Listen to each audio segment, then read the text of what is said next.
This is Learning Curves in Coffee, where we skip the perfection, spill the real, and talk parenting, teaching, and personal growth over a hot cup.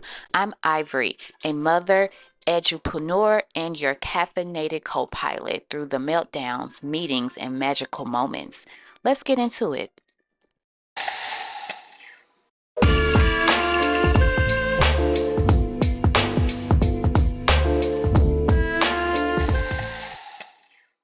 Hey, hello, how are you? Welcome back to Learning Curves in Coffee.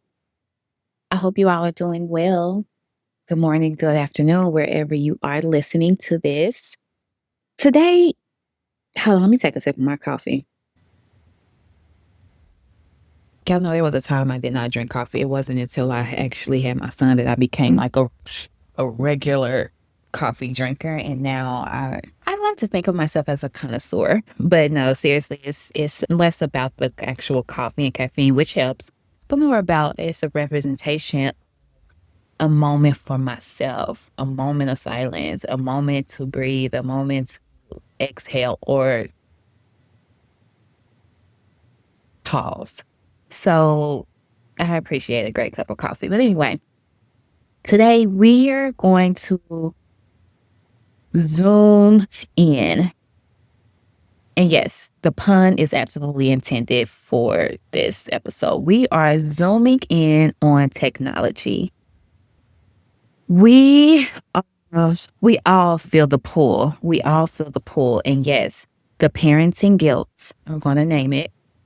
But tech isn't necessarily the enemy. It's both opportunity and a minefield.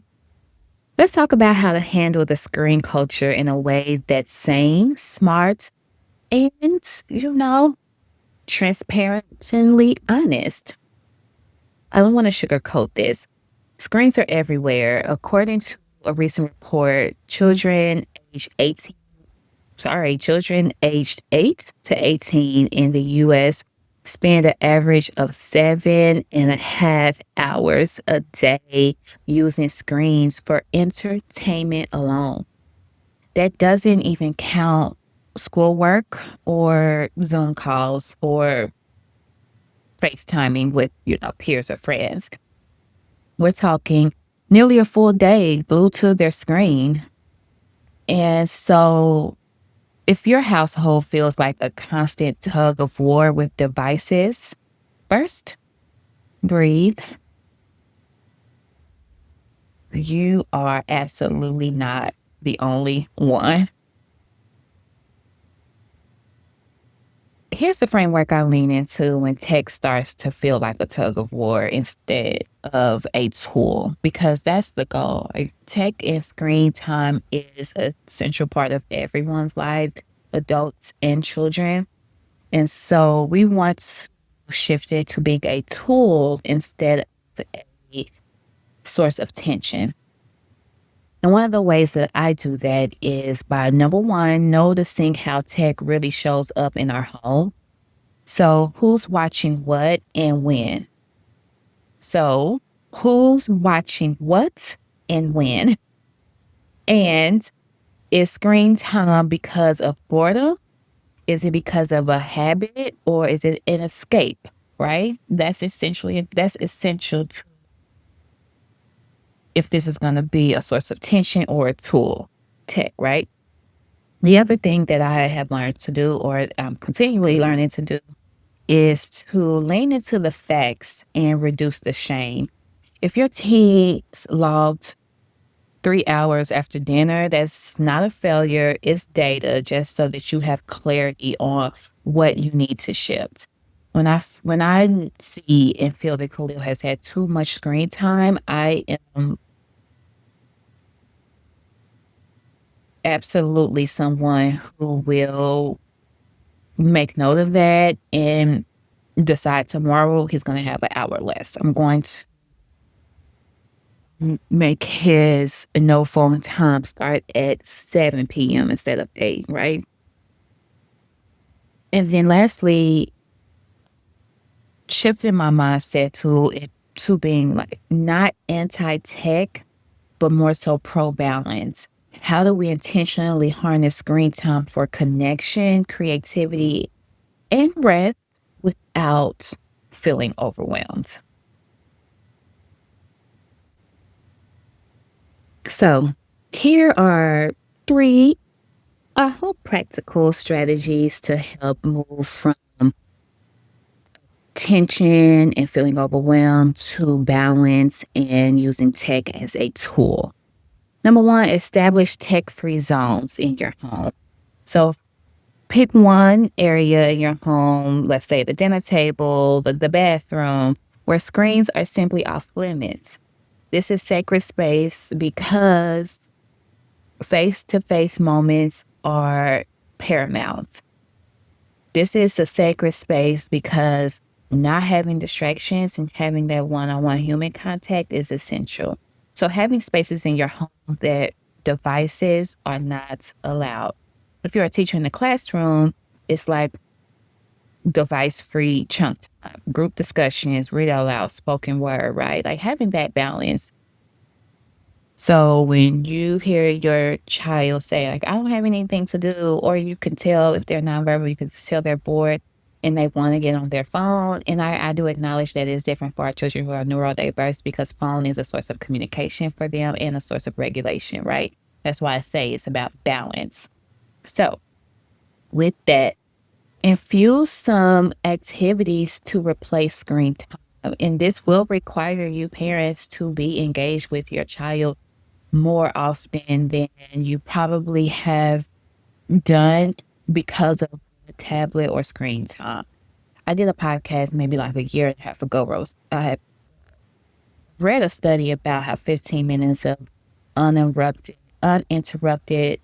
time with your child significantly shifts their behavior and their self-esteem.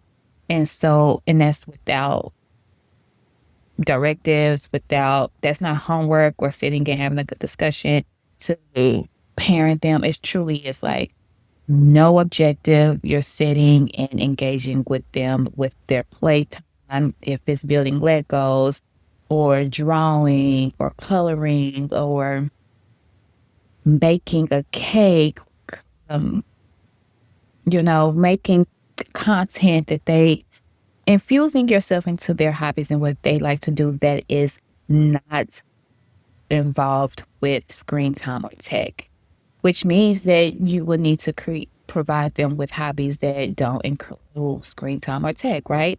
But increasing those moments when they get bored. And then number three, model the behavior. I know parents, it's easier said than done, but trust me, I've also had to do this where I am looking over and I see Khalil is on his phone too much. I also am like, well, you need to get off of your phone too, because you are also scrolling. And so I put my phone away, I took it away, and I model that behavior. So before I tell my son to put his phone away, or his iPad away, I'm also going to put my tech away, my iPad away, because we need to model that behavior. Kids do what they see, not what they're told. Okay? They take cues from us. Start your day phone free for the first 30 minutes. It is something that I am working on as well. So I'll keep you updated on how that works out. You set the tone. And again, this is not about perfection, it's about progress. So every small commitment builds credibility and, most importantly, calm. This is all about keeping us calm because a lot of the screen time does create, depending on what they're watching, which goes back to the discovery piece around what they're watching and when. But a lot of the content you have to be mindful of because it can increase dysregulation, especially for our babies who are autistic and love to watch the same show repetitively on repeat. You have to be mindful of that and shift that time because that can create dysregulation in your child too. I've seen it in my son. I'm like, when I could tell he's getting overwhelmed or frustrated because of what he's watching on his screen, I take the phone, I take the tablet, I take the electronics. We actually have started to get into sound bowl music in our home and just helping to regulate. And I'll talk about that in another podcast. But replacing it with something that helps them to regulate it and connect to their humanness. So, listen, managing screens is emotional work. The frustration, the guilt, the internal, should I just give in? I understand it. And that's why I believe in supporting parents first. It's the same reason why I built the discovery, acceptance, and embracing framework, because a lot of this emotional work requires you unpack some of your own deeply rooted beliefs about yourself and your parenting and your child. It's really not about tech, but it's about unpacking the feelings behind why we are leaning into tech, right? And you have to be ready for those conversations. Let's give you some clarity, some confidence, and a renewed sense of control over your life. You deserve that.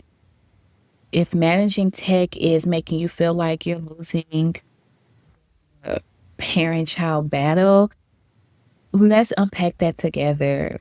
I got your back. So check out the link below to schedule a consultation, and let's talk about how to create boundaries with you and your child. As always, I really appreciate you all for tuning in to Learning Curves and Coffee.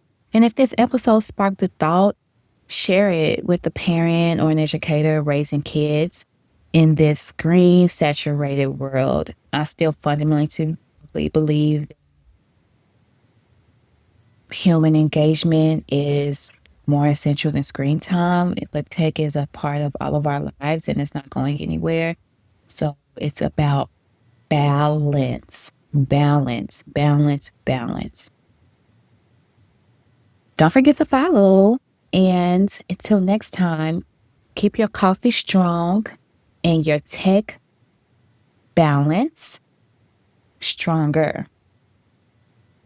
And of course, as always, take care of yourself. You've got this.